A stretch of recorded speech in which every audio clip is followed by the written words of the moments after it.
제가 오늘 그 재판에 관해서 예언 하나 할까요? 오늘 판결 무조건 무죄 나옵니다. Saat itu, Chang Ho sedang diwawancarai. Ia meramalkan, trio bapak-bapak akan dinyatakan tidak bersalah. Chang Ho pun mengatakan, jika ada 3 alasan, mengapa jaksa Choi menyatakan mereka tidak bersalah. Dan baru saja Chang Ho mengatakan alasan pertama. Ternyata jaksa Choi mengatakan hal yang sama. Semua orang yang melihat siaran langsung Chang Ho dibuat terheran-heran. 놀라시면 안 되죠. 이제 겨우 보따리 하나밖에 안 풀었. Lalu Chang Ho menyebutkan alasan yang kedua. Ternyata, jaksa Choi juga menyebutkan hal yang sama. Bahkan orang-orang di pengadilan pun ikut tercengang. Ketika apa yang dikatakan Chang Ho ternyata makin sama persis seperti yang diutarakan oleh jaksa Choi. Kemudian Chang Ho ditanya, apa alasan yang ketiga? Jaksa Choi pun mengungkapkan soal bukti DNA. Dan ternyata ini juga sama persis seperti yang dikatakan Chang Ho. Chang Ho pun menambahkan, jika mereka hanya pura-pura kalah. Di awal sidang saja, Gong Ji-hon yang mengetahui bahwa Chang Ho sedang melakukan siaran langsung. Dan mengetahui rencana yang telah ia susun pun langsung emosi. 이런 개새. Chang Ho pun kembali melanjutkan prediksinya. Dan lagi-lagi, apa yang ia bilang ternyata terjadi di pengadilan. Lalu, pengacara Lee meminta pengadilan untuk memutar sebuah video. Pengacara Lee mengatakan bahwa itu adalah video setelah kecelakaan mobil itu terjadi. Dan mereka tak sengaja meletakkan DNA mereka saat mereka mencoba menolong Dr. Seo. Chang Ho pun menyangkalnya dan mengatakan bahwa ia telah melihat kamera dashboard mobil yang dipakai mereka saat kejadian. Namun, sayangnya, video kamera dashboard itu telah direbut dari Chang Ho. Karena itu adalah bukti yang kuat untuk memberatkan trio bapak-bapak. Karena takut tak sesuai rencana, Gong Ji-hon pun meminta jaksa Choi agar persidangan diberhentikan sementara.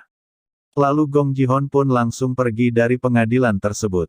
Karena sangat emosi, Gong Ji-hon pun sampai marah-marah saat perjalanan keluar. 계속 추적해보고 연락 주세요. Di sebuah ruangan, Gong Ji-hon, jaksa Choi dan trio bapak-bapak sedang berdiskusi membahas masalah ini.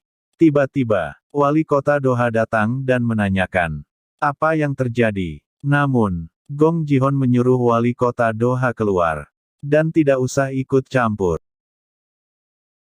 Gong Ji-hon pun mendapat telepon dari Dr. Jang Hae-jin. Dr. Jang Hae-jin menanyakan, apakah dokumen yang ia minta telah ditandatangani. Lalu, Dr. Jang Hae-jin menunggu Gong Ji-hon di kafe depan kantor persidangan untuk menyerahkan dokumen yang ia pinta. Ia memberikan waktu Gong Ji-hon selama 20 menit. Dan jika lewat dari itu, maka makalah Dr. Su akan diserahkan ke Big Mouth. 난 빅마우스한테 갑니다. Dr. Han yang mengetahui Dr. Jang Hae-jin yang menelpon, langsung mengamuk dan ingin bicara dengan istrinya. Tetapi, kedua temannya menahannya, karena tak ada pilihan lain. Akhirnya Gong Ji-hon menuruti permintaan Dr. Jang Hae-jin. Dr. Han pun protes, karena ia tidak mau menceraikan istrinya. Lalu Gong Ji-hon pun kesal dan menamparnya. 차라리 나 죽여. 형 나하고 사별할래? 어? Gong Ji-hon pun menemui Dr. Yang Hae-jin dan memberikan apa yang diinginkan Dr. Jang Hae-jin. Lalu Dr. Jang Hae-jin memberikan makalah Dr. Seo ke Gong Ji-hon. Gong Ji-hon pun menanyakan di mana Chang Ho berada. Dan dengan muka tertekan, Dr. Jang Hae-jin pun memberitahu di mana Chang Ho berada. 증거 불충분으로 무죄를 선고하겠습니다. Pengadilan pun berakhir. Dan benar, apa yang dikatakan Chang Ho sebelumnya. Trio bapak-bapak dinyatakan tidak bersalah. Alasannya adalah karena kurangnya bukti. 방법이 없. Setelah mendapatkan informasi di mana Chang Ho berada, polisi pun datang dan mengepung tempat di mana Chang Ho diwawancara. Tetapi saat digerebek oleh polisi, Ternyata yang ada hanya monitor yang sedang menayangkan siaran langsung wawancara Chang Ho.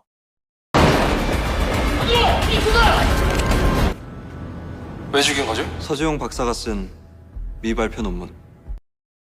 Dalam wawancara yang masih berlangsung itu, Chang Ho menyatakan bahwa motif dari pembunuhan ini adalah makalah yang tak ditulis oleh Dr. Seo. Ji-hon pun kecewa kepada Dr. Jang Hae-jin. Karena, yang diberikan kepadanya bukanlah makalah Dr. Seo. 법률적 양심에 따라 공정과 정의를 보여주시. Sementara itu, trio bapak-bapak yang telah selesai sidang diserang pertanyaan oleh reporter yang menuduh mereka sedang bersandiwara. Jaksa Choi yang saat itu juga baru keluar dari kantor persidangan juga diserbu reporter yang bertanya tentang masalah persidangan tadi. Namun ia beralasan bahwa kasus ini tidak bisa naik banding karena bukti yang tidak cukup kuat. Namun tiba-tiba, ada mobil truk datang.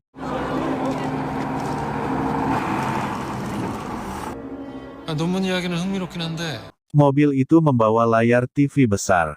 Lalu TV besar itu menampilkan wawancara Chang Ho yang masih berlangsung. Dan mereka pun terkejut ketika Chang Ho menampilkan sebuah bukti. 제가 이 자리에 확실한 증거를 보여드리려고요. 씨 지금 장난해? 죽일만 하니까 죽인 거야. 근데 Ternyata, bukti itu keluar dari mulut Gong Ji-hon sendiri. Yang marah-marah, membeberkan tentang motif pembunuhan Dr. Seo. Ternyata, ada kamera tersembunyi yang meliput pertemuan Gong Ji-hon dengan Dr. Jang Hae-jin. Gong Ji-hon tidak menyadarinya, sampai ada anak buahnya memberitahu. 카메라가 있습니다. Setelah mengetahui ada kamera tersembunyi, ini membuat Gong Ji-hon pun semakin emosi. Lalu, ia pun mengunyah kamera tersembunyi itu.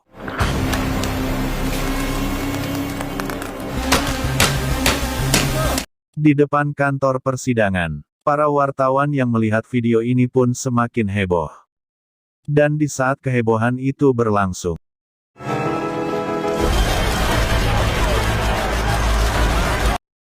ternyata, Chang Ho keluar dari dalam mobil yang membawa layar besar itu. Hal ini makin membuat heboh suasana. Chang Ho lalu turun dari mobil itu dan mendatangi Jaksa Choi. Ia mengatakan bahwa akan memberikan video ini sebagai bukti agar sidang kasus pembunuhan Dr. Seo berlanjut. Di lain tempat, mertua Chang Ho sedang berkelahi dengan anak buah Gong Ji-hon.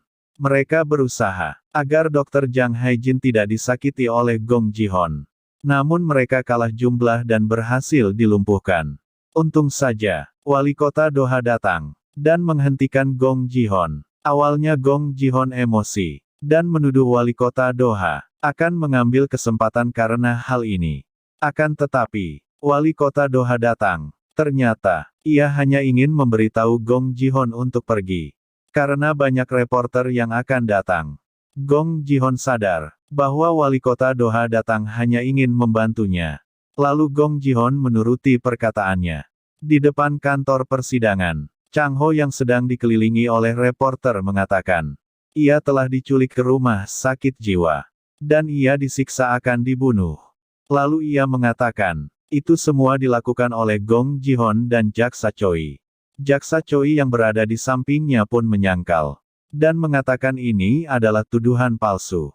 Tak lama, polisi pun datang dan menangkap Chang Ho. 용의자로 지목된 정모 씨, 이모 씨, 한모 씨의 Berita tentang pengajuan banding kasus kematian Dr. Seo pun menjadi viral. Ini membuat Gong Ji-hon dan trio bapak-bapak menjadi frustasi. Dan akhirnya, Chang Ho pun kembali masuk ke penjara. Di mana semuanya dimulai.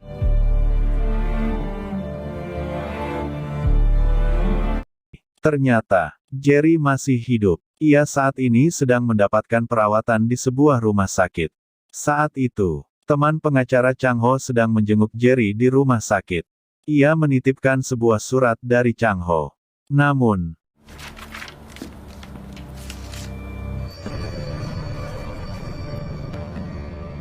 dan saat Jerry sadar, dokter tersebut memberikan surat itu kepada Jerry.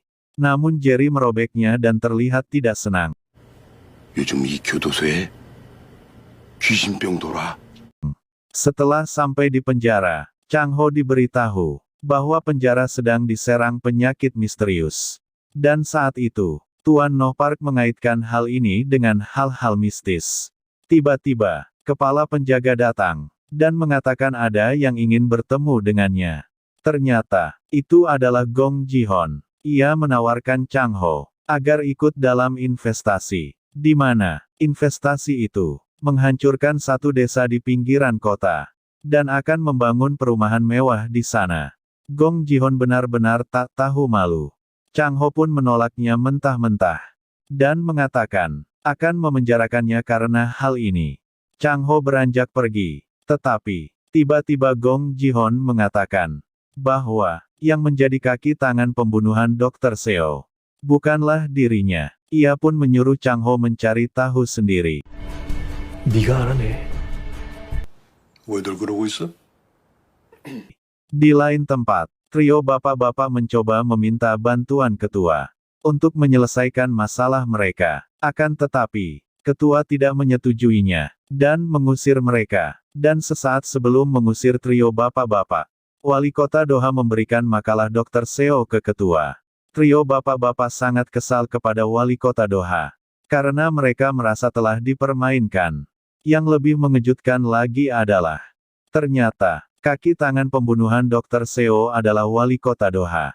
Dan juga, kecelakaan mobil, yang terjadi setelah pembunuhan Dr. Seo, juga termasuk dari rencana wali kota Doha. Trio bapak-bapak pun semakin emosi, dan mengancam akan menyeret wali kota Doha. Dalam kasus pembunuhan Dr. Seo, wali kota Doha bertanya, apakah mereka memiliki bukti yang kuat untuk menyeretnya?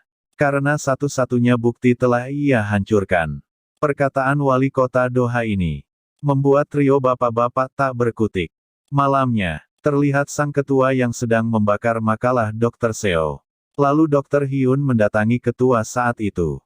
Dan sang ketua pun sepertinya sudah setuju jika wali kota Doha menjadi penerusnya. 도화를 내줘야 될 것 같아.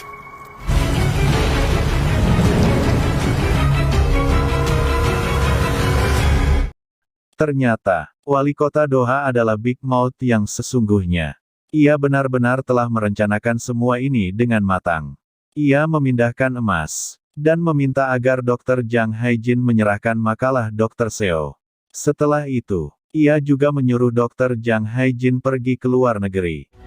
내일 밤 8시까지 여기로 나와. Di penjara, Chang Ho mencoba berkomunikasi dengan Big Mouth agar menampakkan wujudnya di hadapannya. Ia pun meletakkan pesan di dalam buku Alkitab. Sementara itu, di rumah sakit, Miho dipanggil oleh Dr. Hyun untuk menghadap. Lalu ia dipaksa mengundurkan diri karena telah melakukan kesalahan. 당신 같은 사람, 의료인 자격 없어요. Setelah itu, ia bertemu dengan wali kota Doha. Lalu wali kota Doha mengatakan bahwa istrinya dan makalah Dr. Seo tidak berkaitan. Ia juga menanyakan, apakah Dr. Jang Haijin ada membahas makalah Dr. Seo pada Miho.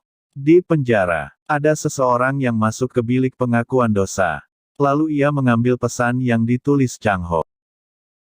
Di aula penjara, nampak banyak tahanan yang antri untuk mendapatkan vitamin. Saat itu, Tuan Noh Park juga ikut mengantri. Namun saat ia meminta vitamin, permintaannya ditolak. Ini membuat Chang Ho sedikit curiga. Dan tak lama kemudian, ada seorang tahanan yang muntah darah.